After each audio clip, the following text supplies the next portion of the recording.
Mobile चलाने वाली बहू। इस मनोरंजक कहानी की शुरुआत शिवांगी नाम की एक लड़की से होती है जो शहर में पली बड़ी होती है। उसे मोबाइल चलाने का खूब ही शौक होता है। उसकी माँ उसकी इन हरकतों से बहुत परेशान होती है। वह दरवाजे पर दस्तक देती है और कहती है, अरे जल्दी खाना खा लो शिवानी। तभी शिवानी कहती है, माँ बस 2 मिनट। माँ चिल्लाकर कहती है, तुम्हारा ये 2 मिनट 2 घंटे में बदल चुका है। अरे बेटा जरा सोचो, अगर मैं भी हमेशा मोबाइल पे बात करूं, घर का कोई भी काम न करूं तो चलेगा फिर? शिवांगी कहती है, अच्छा माँ ठीक है।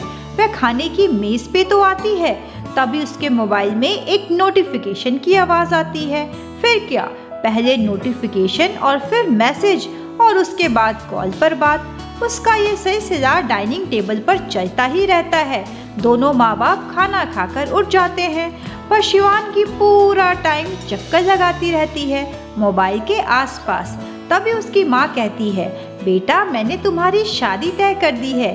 कुछ ही महीनों में शिवांगी की शादी हो जाती है, बड़े ही धूमधाम से और जश्न के साथ। उसकी माँ उसे समझाती है, बेटा शिवानी अब तुम्हारी शादी हो चुकी है, जिम्मेदारियाँ बढ़ेंगी, तुम हमेशा खुश रहो और इस मोबाइल को भूल जाना। शिवानी जैसे ही अपने ससुराल पहुंचती है, उसकी सास उसके स्वागत में खूब सारी फूल, रंगोली और घर को बलून से सजाती है। ये सब देखकर शिवानी तो बड़ी ही खुश हो जाती है।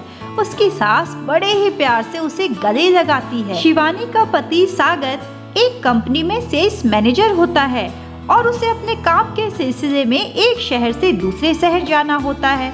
घर पर ज्यादा समय व्यतीत नहीं कर पाता। ऐसे में सास कहती है, बेटा तुम्हारे आ जाने से तो मानो मुझे एक नई सहेली मिल गई।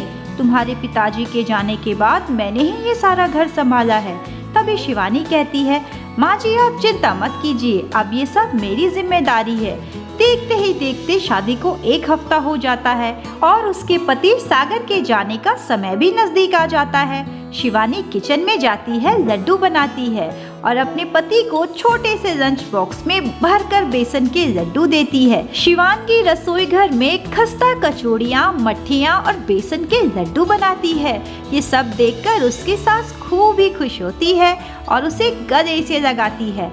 अगली सुबह दोनों धूप की रोशनी में मजेदार बेसन के लड्डू, खस्ता कचौड़ियाँ और जलेबियाँ खाते हैं। सब कुछ बहुत अच्छा चलता है, पर लगभग 1 महीने बाद शिवांगी फिर से फोन में घुस जाती है। कभी इंस्टाग्राम तो कभी फेसबुक तो कभी अपनी सहेलियों को रात भर मैसेज करना। उसकी सास उसके इस बदले हुए रूप को देखकर बड़ी परेशान हो जाती है। एक दिन वह शिवांगी से कहती है, चलो बेटा धूप सेकने चलते हैं छत पर और साथ में जलेबियाँ भी खाएंगे। शिवांगी कहती है, नहीं माँ जी आप ही जलेबियाँ खाइए, मुझे थोड़े से मैसेजेस करने हैं। फिर क्या था, किचन में भी शिवांगी सारा समय फोन पर ही घुसी रहती। घर का सारा काम उसकी सास को करना पड़ता। एक दिन जब उसकी सास की सहेली और उसके पति आए थे, तब भी शिवांगी सारा समय फोन पे ही लगी रही। यह देखकर उसकी सास के रिश्तेदार ने कहा, अरे ये कैसी बहू ले आए, ये तो सारा समय फोन पर ही लगी रहती है, रसोई के एक भी काम में हाथ नहीं बटाती, कैसे आपका घर चलता है? अरे इसे जरा समझाइए कि गृहस्थी पर ध्यान दे। उसकी सास एक दिन शिवांगी को बैठकर कहती है, बेटा मेरी बात सुनो, फोन पे थोड़ा कम ध्यान दो। पर शिवांगी तो इंस्टाग्राम, फेसबुक और मैसेजेस पे ही लगी रहती है। यहाँ तक कि ना ही चाय बनाती है और ना ही पकौड़े, बस दिन भर सेल्फी और सोशल मीडिया। 1 महीने बाद सागर फिर से घर आता है, पर शिवांगी को कोई होश ही नहीं होता। ऐसे में सागर के नाना नानी और छोटी बहन भी घर आते हैं। सारी जिम्मेदारियां सागर की छोटी बहन को ही निभानी पड़ती है, क्योंकि सीमा तो हर वक्त फोन में ही व्यस्त रहती है।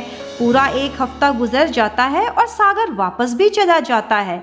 एक दिन शिवांगी की सास की तबीयत बहुत खराब होती है। वह कहती है, बेटा 1 कप चाय बना दो। शिवांगी किचन में जाती है, दूध, पत्ती और चीनी भी डालती है, पर गैस को ऑन करना भूल ही जाती है और फोन पे अपनी सहेली से बात करती है। कुछ ही देर में उसकी एक सहेली आती है और कहती है, अरे चलो हम ऑनलाइन शॉपिंग करते हैं। झट से शिवांगी अपनी सास को कहती है, माँ जी आप जरा चाय देख लीजिए, मैं बस अपनी दोस्त के साथ थोड़े से नए कपड़े, सूट सलवार और चुन्नी ऑर्डर कर लूँ, बस इतना सा काम है। जैसे ही उसकी सास रसोई घर में आती है, देखती है कि गैस तो ऑन ही नहीं है। जैसे ही उसकी सास गैस को ऑन करती है, एक जोर का धमाका होता है, किचन में आग लग जाती है। उसकी सास को भी हाथ और पैर पे खूब ही चोट आती है, वह धक्का खाकर जमीन पर गिर जाती है। जोर का धमाका और धड़ाम की आवाज सुनने के बाद भागी हुई शिवांगी सास के पास आती है और देखती है कि वह जख्मी है। वह जल्दी ही अपनी सास को पास के अस्पताल में लेकर जाती है और सागर को खबर करती है। सागर अपना सारा काम काज छोड़ के जल्दी से घर आता है, अपनी माँ से पूछता है, अरे माँ ये सब कैसे हुआ, कैसे गैस फट गया? पर उसकी सास बिल्कुल भी शिवांगी की गलती के बारे में नहीं बताती। शिवांगी को बड़ा ही अफसोस होता है, हे भगवान ये सब मेरी वजह से हुआ है। उसकी सास कहती है, बेटा मैं ही गैस ऑन करना भूल गई थी। शिवांगी अपनी सास को गले से लगाती है। नर्स की अच्छी देखभाल और शिवांगी के साथ की वजह से जल्दी ही उसकी सास डिस्चार्ज हो जाती है और घर वापस आ जाती है। उसके वापस आते ही रिश्तेदारों की भीड़ उमड़ आती है। सब पूछते हैं अरे क्या हुआ, पर वह सबसे यही कहती है, अरे भाई साहब और बहन जी सारी गलती मेरी ही है। किसी को भी वो शिवांगी के फोन यूज करने की बात नहीं बताती।